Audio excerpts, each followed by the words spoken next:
Un saludo cariñoso para todos los hermanos con quienes estamos conectados en esta hora.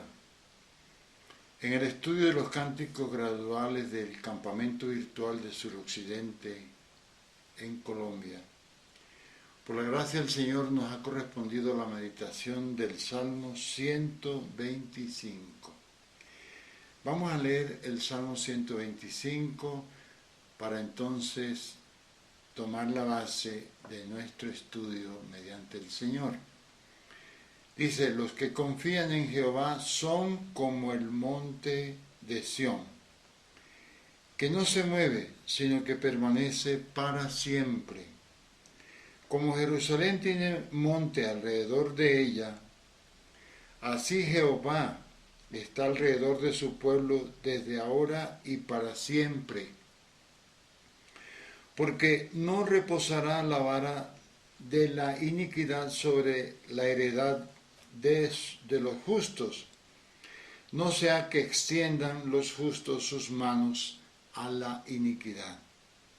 Haz bien, oh Jehová, a los buenos y a los que son rectos en su corazón, mas a los que se apartan tras sus perversidades, Jehová los llevará. Con los que hacen iniquidad, paz sea sobre Israel. Este salmo, el 125, enfatiza que el Señor está presto para guardar y proteger en justicia a su pueblo. Pero ¿quiénes son los que confían en Dios? Con el Salmo 125 llegamos a la sexta escala o estadio de los 15 que integran los cantos graduales, que dimensionan las diferentes etapas de ascenso de los peregrinos que subían a Jerusalén a las fiestas, de manera que cada salmo era entonado en un estadio progresivo del viaje, cuando iban ascendiendo, mientras los israelitas iban subiendo y acercándose a Jerusalén con ocasión de las fiestas, en especial de la Pascua, de Pentecostés y Tabernáculos. Entonces, conforme la simbología de los cánticos graduales, cada escalón o cada estadio del ascenso representaba un acercamiento más a la presencia de Dios, que en el mensaje neotestamentario se traduce como un grado más elevado en el desarrollo espiritual de un alma redimida que busca la íntima comunión y la santidad de Dios. Estos signos contienen pues numerosas referencias a Jerusalén, al monte Sión, al templo, a Israel como pueblo de Dios, a la paz y claro, también a la adversidad y al desconsuelo cuando se suele caminar lejos de Dios. Pero si este es un cántico de peregrinos, entonces el pueblo de Dios que ascendía hasta allí y que lejos del Señor solo se enfrentaban a tribulaciones, incluidas persecuciones por parte de hombres infieles y malvados, entonces esos israelitas podrían consolarse con la idea de que pronto llegarían a Jerusalén, donde esperaban encontrar justicia y seguridad.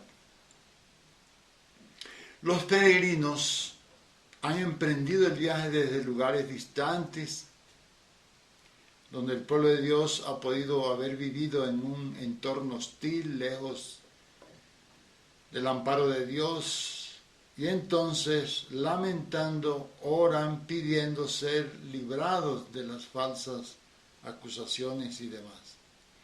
Por eso dice: en mi angustia clamé al Señor. y esto que los estudiosos asocian con los sufrimientos propios del cautiverio babilónico, por ejemplo, como la opresión pagana, las calumnias, la explotación, etcétera, que terminaban por fortalecer la necesidad de volver a la patria y al cuidado del Señor.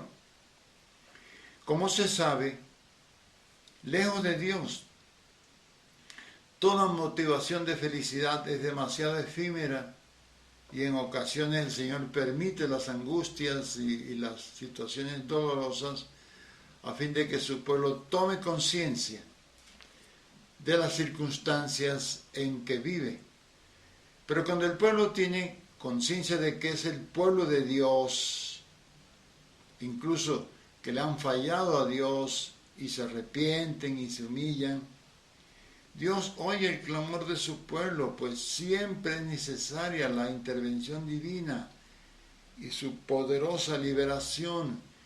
Entonces comienza el retorno desde el corazón mismo de los hombres. De ahí la frase del Salmo que dice: yo me alegré con los que me decían, a la casa del Señor iremos. En la antigüedad, siglos antes, en el monte Sinaí, los israelitas no pudieron sino experimentar terror y no soportaban acercarse a Dios en aquel escenario de fuego, de relámpagos y truenos, incluso de leyes imposibles de cumplir por hombres muertos espiritualmente, en contraste con la alegría que satura nuestro ser al acercarnos al monte Sión, al monte de Dios, ascendiendo por el camino de la gracia, abierto, un camino logrado por Jesús en el monte Calvario. La iglesia de Cristo no puede buscar su derrotero en el monte Sinaí, en su terrible ley saturada de mandamientos y de condenación. No, eso tuvo su vigencia hasta la cruz de Cristo. La iglesia asciende hacia el monte Sión, donde morará en la presencia de Dios, de Jesús, de los ángeles y de los justos, los redimidos por la sangre del Cordero y perfeccionados por la palabra y el Espíritu. Así asciende la iglesia. Ahora somos el pueblo de Dios y como sus redimidos debemos ascender sin parar en el curso de nuestro desarrollo espiritual y debemos subir juntos como aquellos peregrinos, sometidos unos a otros inclusive. En definitiva, lejos del sometimiento a Dios no podemos avanzar. Y el camino es largo y lleno de escollos, lleno de tropezaderos. Y en medio de todos los obstáculos que haya, es necesario que acudamos al Señor buscando su protección en la santidad y obediencia que exige su palabra y procurando que Dios nos salve de todo lo que intente destruirnos en nuestro andar como peregrinos en esta tierra. Los que confían en Jehová son como el monte de Sión, dice el Salmo. El Salmo 125 enfatiza la protección y solidez inamovible de Sión y de sus habitantes como nación escogida del Señor. Para Israel, Sión representaba el centro de la tierra y el lugar donde moraba el Señor, lugar de máxima seguridad y de paz. Los que confían en Dios permanecen seguros, mientras que los que depositan su confianza en sus propios caminos, de seguro estarán expuestos a vagar sin rumbo y derrotero fijo. La visión del monte Sión siempre inspiraba mucha confianza. ¿Por qué inspiraba esa confianza? Porque el único Dios verdadero dispuso que hubiera sobre la tierra un único santuario para adorarlo. ubicado precisamente en el monte Sión, en el centro de la tierra. En ese tiempo la casa de Dios era el templo de Jerusalén, como todos sabemos. Eso aparece como un tipo, como una sombra de lo que ahora está ocurriendo entre nosotros. Ahora tenemos más conciencia de eso. ¿Cuál es la casa de Dios hoy? Sí, hay mucha gente desorientada, es verdad. Pero ya nosotros hemos llegado a un estadio en que sabemos cuál es la casa de Dios hoy. La revelación es nítida para nosotros. El único santuario verdadero para adorar a Dios no es necesariamente otro que su Hijo, el Señor Jesucristo, y sus redimidos, claro está. Y a ese templo los hombres quisieron eliminar en el monte Calvario. Pero como Él mismo lo había dicho y profetizado, al tercer día Dios lo levantó con poder, y al cual ahora nadie puede destruir porque está sentado a la diestra del Padre y a la vez dentro de nosotros. Y claro, las puertas del Hades no tienen poder para prevalecer sobre Él.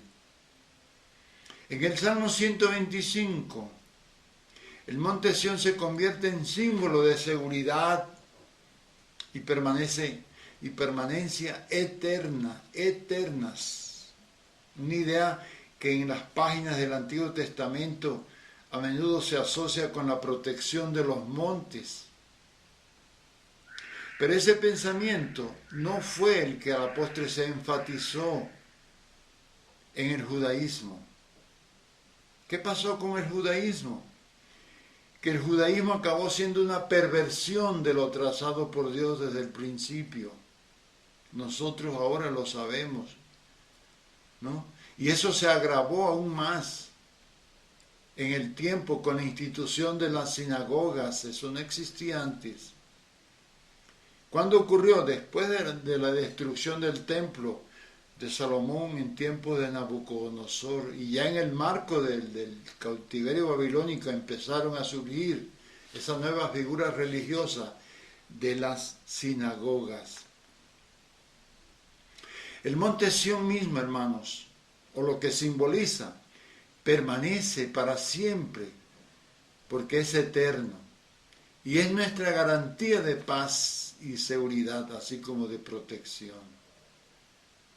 Todos nosotros sabemos, hermanos, que no es nada fácil confiar nuestras vidas, nuestra intimidad, nuestros secretos, nuestros intereses particulares, etcétera, en manos de otra persona. Eso no es fácil. No es tan fácil tomar esa determinación. Y lo curioso es que dentro de esas otras personas a veces solemos también incluir a Dios. ¿Cuántas veces confiamos más en simples mortales que en el Señor? Por otro lado, las personas suelen confiar en la superficialidad de los ritos supersticiosos. Confían en las promesas piramidales que hay en los centros religiosos. Confían en los sacrificios externos. Confían en sus propios esfuerzos, etc. Pero lo importante es que ahora el Señor ha abierto nuestros ojos y los redimidos conformamos ahora el cuerpo de Cristo. Y es tiempo de renunciar a las herencias religiosas y culturales que nos rodean o que hemos heredado. Si buscamos la protección de Dios, es necesario que empecemos a conocerlo, a conocer a Dios, a conocer cuáles son los valores que le interesan a Dios. Y como Pablo, llegar a considerar el resto de las cosas como basura, por no decir otra palabra. Es necesario que sigamos escalando hasta llegar al estadio espiritual en que podamos consagrarnos definitivamente a Él. Ahora, respecto de esto, de la consagración, es bueno aclarar que nuestra consagración a Dios debe ser gradual. A medida que ascendemos en el desarrollo espiritual, vamos conociendo más cuál es la voluntad de Dios y esa consagración debe ir siendo, digamos, actualizada en forma voluntaria, en forma racional. Pero esa consagración debe basarse en la confianza y conocimiento que tengamos de nuestro Redentor. Nuestra comunión con Dios debe irse perfeccionando cada día a fin de recibir de Él, de Dios, constante revelación de su voluntad. Hermanos, dice el Salmo 125, como Jerusalén tiene monte alrededor de ella, Jerusalén está rodeada de colinas rocosas. Esto sucede en todo el contorno de la ciudad, excepto en el lado norte. El lado norte no tiene montes que la protejan. Hay colinas empinadas y valles profundos que rodean a la ciudad de Jerusalén, por lo cual esa ciudad yace, digamos, como si se ubicara en medio de un gigantesco anfiteatro. Piensen en el de Roma. Al oriente domina el Monte de los Olivos, que tanto visitaba el Señor. Y ese Monte de los Olivos estaba separado de la ciudad de Jerusalén por el valle de Josafat. Al sur se elevan las montañas Ofiner, y entre esas montañas y la ciudad está el valle de Heinom, o la famosa Geena, el basurero de Jerusalén. Al oeste se eleva otra cadena de colinas, y entre ellas y la ciudad está el valle de Gihón. De esta manera, Jerusalén quedó incrustada en un complejo de defensas naturales, así lo quiso Dios. No obstante, debía aprovechar el poder de Jehová Dios para salvaguardar con seguridad a aquellos que confían en Él. Si históricamente las defensas naturales de Jerusalén no fueron suficientes para proteger a sus habitantes, incluso con la ayuda de fortificaciones hechas por el hombre, como las murallas, por ejemplo, entonces tal falencia nunca puede atribuírsele a Dios, porque Dios siempre quiso proteger a Jerusalén. Dios siempre quiso salvarla, pero Jerusalén jamás quiso, tanto que no entendió el tiempo de su visitación. Y por esa causa Jerusalén fue destruida en varias ocasiones. Por lo menos les doy dos ejemplos. La nefasta intervención de Nabucodonosor por allá en el año 587 a.C., cuando destruyó el templo, la ciudad y la nación. Y también vemos la operación devastadora del Imperio Romano. Allí estaba el general romano Tito Flavio en el año 70 después de Cristo. No obstante, los montes en torno de Jerusalén simbolizan la protección divina, porque así lo dice la palabra, y hacían guardia en aras de la paz y de la justicia. Y eso declara que el Señor está presente para proteger a su pueblo, al pueblo que confía en Él. Digamos que el Señor es la montaña que protege a su pueblo, rodeándolos con su amor constante y sus misericordias. De la misma manera que el monte Sión es la figura de la salvación eterna, la seguridad y la prosperidad espiritual, el Señor es precisamente eso para su pueblo. ¿Cuál había sido el panorama en la humanidad antes de la obra expiatoria del Señor Jesucristo en el Monte Calvario? ¿Qué había sido de la humanidad? ¿Cómo estaba? ¿Qué era de eso? Pues antes de ese hecho portentoso parecería que en definitiva Dios estaba distante de los hombres por su sola decisión divina. Pero Ojo, la decisión fue tomada por el hombre. El hombre tomó la iniciativa de separarse de Dios. Entonces el problema de la humanidad no necesariamente es el desconocimiento absoluto de la verdad, pues por la palabra de Dios conocemos que en la historia de la raza humana se descubre un decidido esfuerzo por oponerse a la voluntad de Dios, y no solo en tiempos de la construcción del arca por parte de Noé, duró parece que más de un siglo construyéndola como testimonio para la humanidad.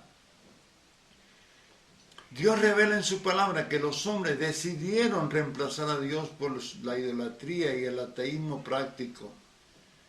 Es posible que a muchos su conciencia los llevara a sentirse amenazados por un exigente y lejano Dios. Y gente no ha faltado que han procurado buscar mediadores especiales y al parecer llevados, por la ignorancia, con sus propios mediadores, manejados por ellos, menos exigentes tal vez, y hasta sus propios dioses domésticos que no han faltado en la historia. Pero Dios está ahí presto a recibirnos en su misma presencia por medio de Cristo.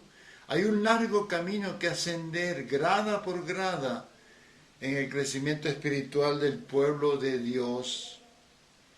El ascenso conlleva sus peligros, eso es verdad, sus cansancios.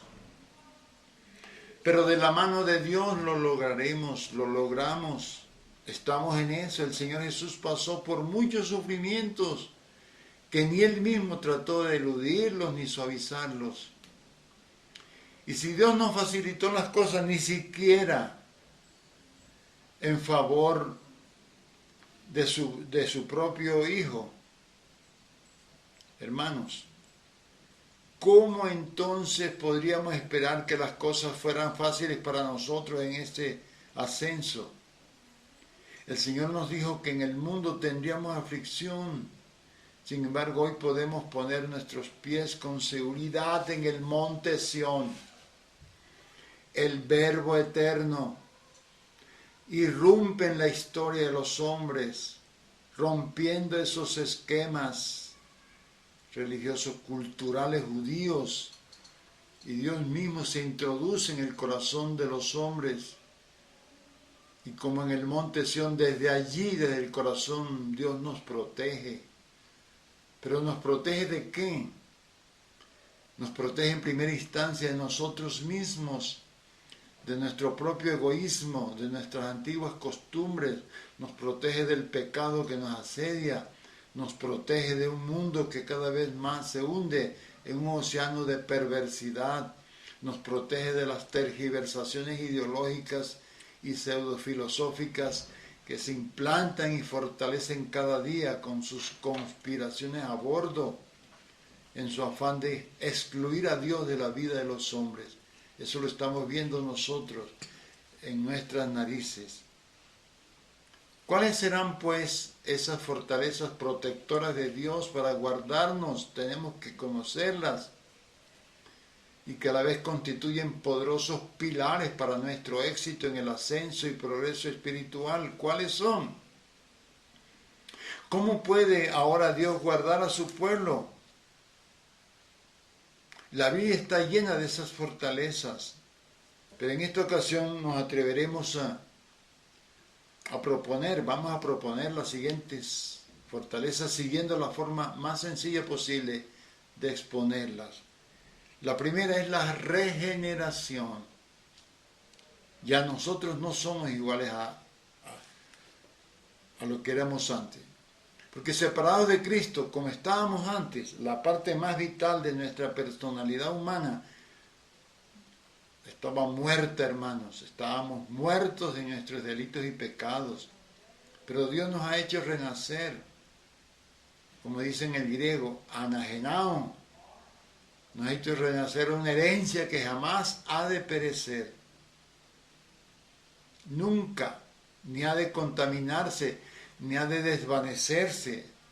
pues se trata de una verdadera salvación eterna, es una cosa poderosa. Esto significa que para siempre hemos sido liberados del poder de la muerte.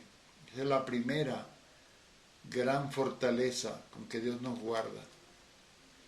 La segunda es el Espíritu Santo.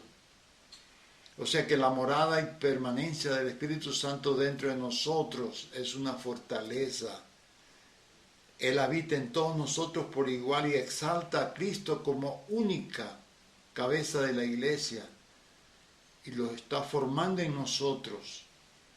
Entonces debemos cultivar su amistad y comunión con el Espíritu Santo. Por eso dice Salmo 91, el que habita al abrigo del Altísimo morará bajo la sombra del Omnipotente.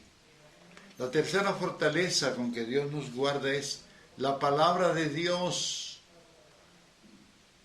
Dice en Colosenses 3:16, la palabra mora en abundancia en vosotros. La inspirada y revelada palabra de Dios debe morar, debe habitar en nosotros en abundancia,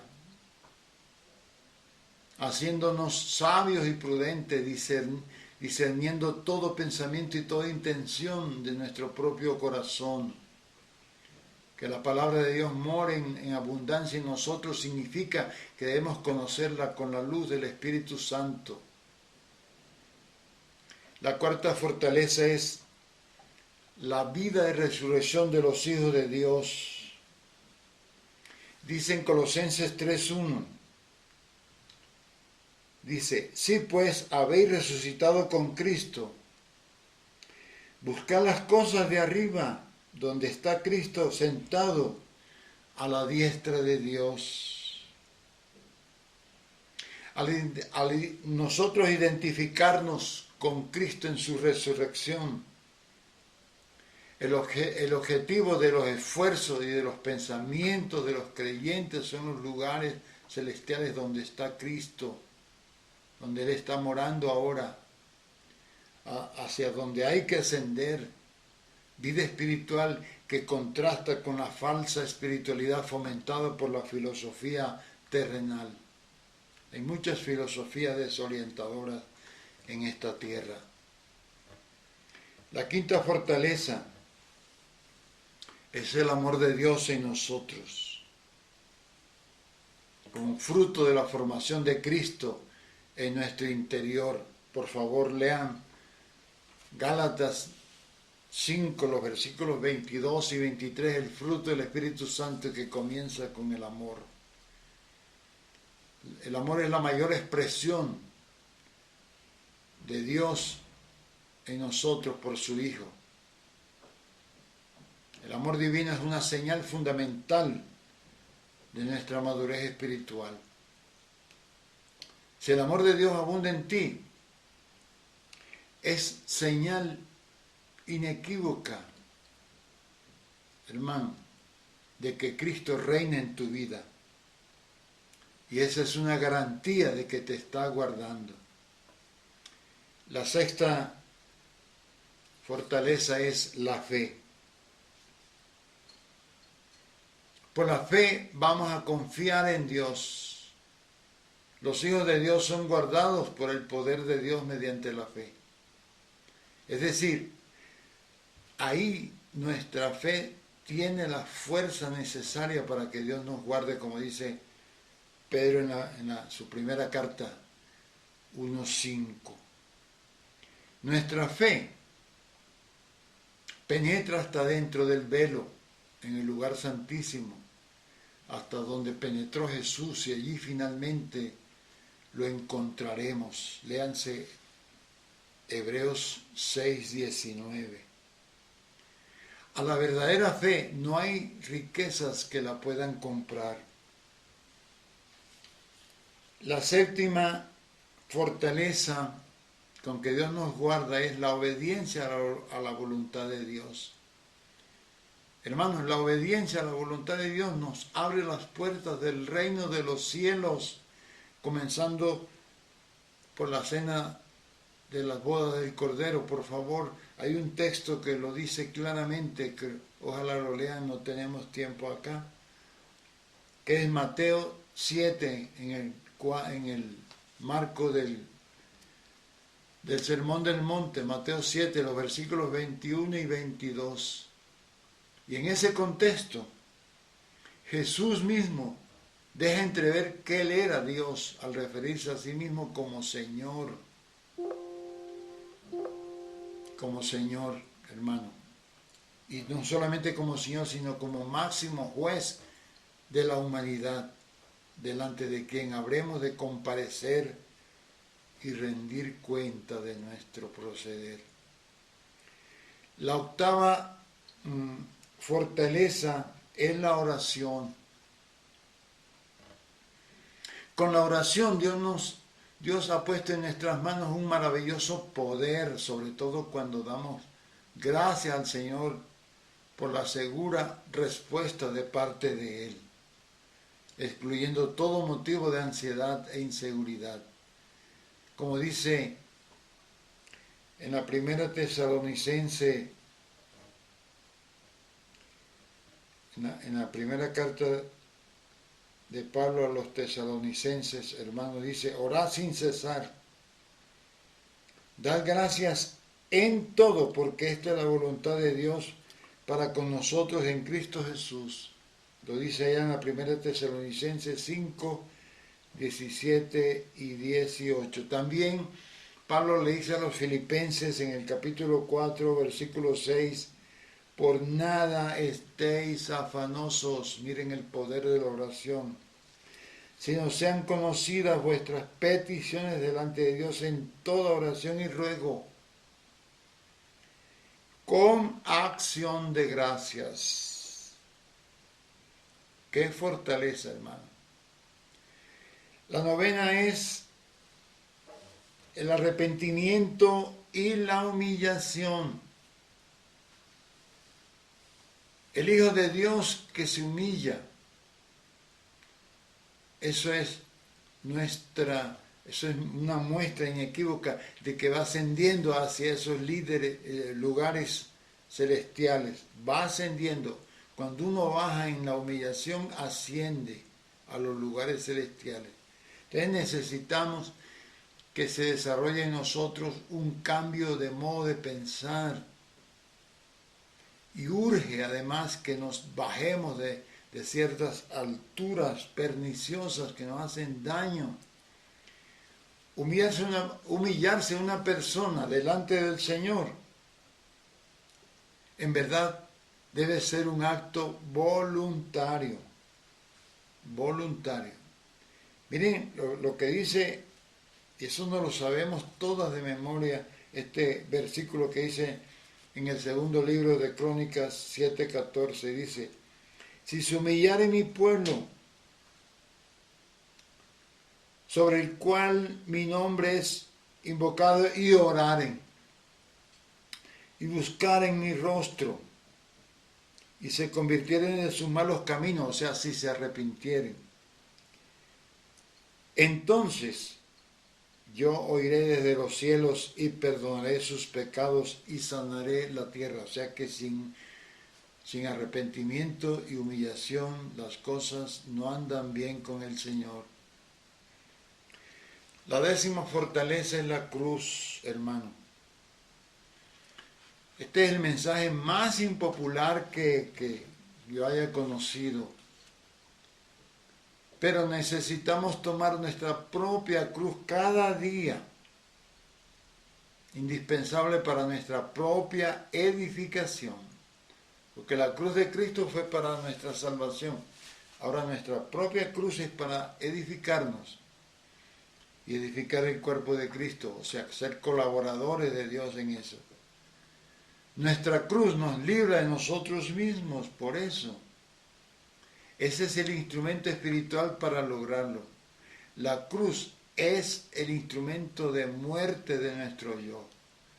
La cruz se identifica con la negación de nuestra propia identidad independiente y nos sumerge la cruz en el sometimiento total. Dice en Lucas 9:23, esto de la cruz hay varios contextos que tienen, pero en Lucas 9:23 dice, y decía a todos, o sea, el Señor Jesús decía a todos, si alguno quiere venir en pos de mí, niéguese a sí mismo y tome su cruz cada día y sígame. Es paralelo con Mateo 16:24, también ese contexto importante tenerlo en cuenta, hermanos. La 11 fortaleza con que Dios nos guarda es la disciplina. Cuando amerita la disciplina del Señor para con su pueblo es una poderosa medida, poderosa, para guardar a los que ama. La disciplina obra poderosamente para el desarrollo espiritual. Ojalá que los hermanos que desconozcan este tema lean por lo menos Hebreos 12. Hay otros textos, pero por lo menos lean Hebreos 12, los versículos del 3 al 11. Por último, la última de las fortalezas que se nos ha ocurrido enumerar acá son las tribulaciones. Uy, hermano, como el de la cruz, este mensaje también es muy impopular entre el pueblo de Dios. Algunos creen que ya el pueblo de Dios ya no sufre tribulaciones. Inclusive hay por ahí una tergiversación de que habrá un rapto para que el Señor nos lleve y nadie sufre las tribulaciones. Dice Pablo al regreso de su primer viaje misionero, dice en Hechos 14:22, es necesario que a través de muchas tribulaciones, entremos en el reino de los cielos. Entonces, quien procure participar del reino de los cielos desde ya, indefectiblemente le vendrán y deberá encarar muchas tribulaciones, como lo testifica el mismo Pablo en la segunda carta de Corintios, el capítulo 11, los versículos 23 al 27. Ahí dice él todo lo que pasó por causa de Cristo.